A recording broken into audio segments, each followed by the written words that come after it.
Tanker یا موت کے سوداگر۔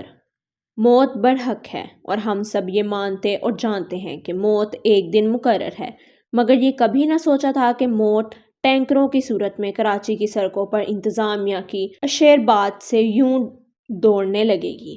ایک خبر کے مطابق 2024 میں کراچی میں ٹریفک حادثات میں 480 افراد اپنی جان سے گئے۔ ایک دوسری خبر کے مطابق یہ تعداد 601 افراد کی ہے اور نئے سال کے 11 دنوں میں 27 لوگ ٹریفک کے حادثات میں جان کی بازی ہار چکے ہیں۔ اگر یہ سلسلہ اسی اوسط میں چلتا رہا تو اللہ نہ کرے 2025 کی تعداد یقیناً 2024 سے زیادہ ہو جائے گی۔ کسی بھی مہذب معاشرے میں ٹریفک سے اس معاشرے کے عمومی رویے کی آئینہ داری ہوتی ہے اور ریاست کی ذمہ داری ہوتی ہے کہ وہ اس کو قانون کے دائرے کے اندر رکھے۔ اس وقت ہماری سڑکوں پر ٹینکر موت بانٹتے پھر رہے ہیں۔ ریاست ان کے آگے بے بس نظر آ رہی ہے یا بے بس نظر آنا چاہتی ہے۔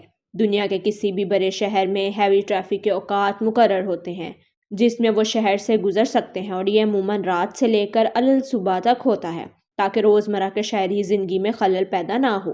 اب اگر انتظامیہ بغیر کسی متبادل کے پورے شہر کا پانی دنوں نہیں بلکہ ہفتوں کے لیے بند کر دے گی تو پھر یہ ٹینکر بھی دن بھر شہر کی سڑکوں پر پانی پہنچانے اور موت بانٹنے ہی نظر آئیں گے۔ یہ انتہائی درجے کی بدقسمتی بلکہ بے حسی ہے کہ ان ٹینکروں کے ڈرائیور کی ایک بڑی تعداد کم عمر ڈرائیوروں پر مشتمل ہوتی ہے اور زیادہ تر کے پاس تو سرے سے لائسنس ہی نہیں ہوتا اور وہ بغیر کسی لائسنس یا ہیوی وہیکل چلا رہے ہوتے ہیں۔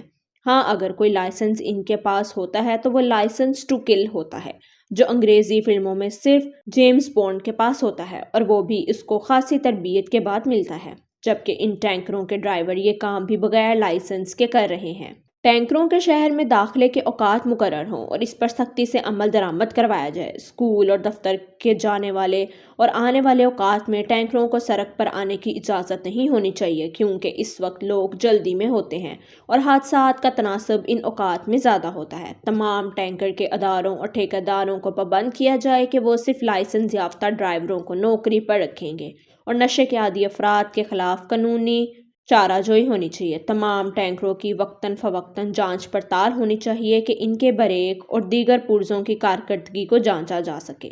سڑکوں کے حالات بھی بہتر کرنے کی ضرورت ہے کیونکہ وہ بھی حادثات کی ایک بڑی وجہ ہیں۔ ٹریفک پولیس کی تربیت بھی ضروری ہے تاکہ وہ قانون کی عملداری کو یقینی بنائیں۔ ٹینکرز کسی بھی ادارے کے ہوں اور ان کے مالکان کوئی بھی ہوں، انہیں کسی بھی قسم کا کوئی استثناء نہیں ہونا چاہیے۔ یہ صرف چند تجاویز ہیں، اگر ان پر عمل درآمد کروایا جائے تو ان حادثات میں واضح کمی کی جا سکتی ہے۔ آخر ہم موٹر سائیکل چلانے والوں اور ان کے گھر والوں کو بھی کچھ تجاویز دینا چاہیں گے اور اسی پر اس تحریر کا اختتام ہے۔ موٹر سائیکل چلانے والے کے والدین سے درخواست ہے کہ اگر آپ کے بچوں نے خود سے موٹر سائیکل لی ہے یا آپ نے انہیں خرید کر دی ہے لیکن اب اس پر نظر رکھنا آپ کی اولین ذمہ داری ہے۔ صرف موٹر سائیکل دلوانے سے فرض ادا نہیں ہوتا بلکہ ان کی تربیت کیجیے اور انہیں اپنے اور دیگر لوگوں کی زندگی کی اہمیت باور کروانا بھی آپ ہی کی ذمہ داری ہے۔ آج کا عموماً نوجوانوں کی موٹر سائیکل میں روشنی کے سرے سے انتظام ہی نہیں ہوتا یا وہ خراب ہوتا ہے۔ بریک کے حالات بھی عموماً خراب ہی ہوتے ہیں۔ بس یوں سمجھ لیجئے کہ یہ موٹر سائیکل کسی بھی حادثے کے لیے بالکل تیار ہوتی ہے۔ آخر میں ہم نوجوانوں کے لیے بھی کچھ پیغام چھوڑیں گے جو موٹر سائیکل چلاتے ہیں۔ مانا کہ اسپیڈ میں تھرل بہت ہے مگر موت بھی ہے۔